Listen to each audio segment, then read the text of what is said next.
Hello everyone, welcome to RBI Interview and Fact series. In this video, we are going to see what is India's current position regarding forex reserves. So if you talk about India's current position regarding forex reserves, then we have around $686 billion, and in terms of rupees, it is around 61.76 lakh crore.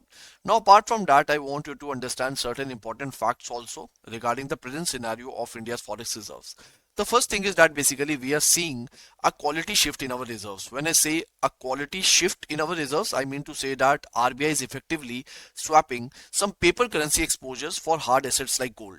And let me also tell you that gold has outperformed almost every other asset class in 2025. This is something that I want you to know.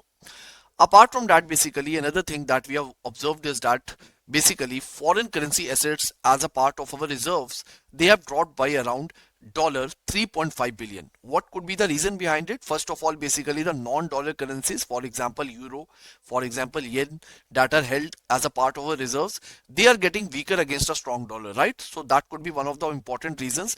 Apart from that, basically it is because of the interventions of the RBI also, because RBI is likely selling dollars to protect rupee from volatility, right? So that it can keep the exchange rate stable, right? So that is why basically this decline is something that we are witnessing as a part of our reserves.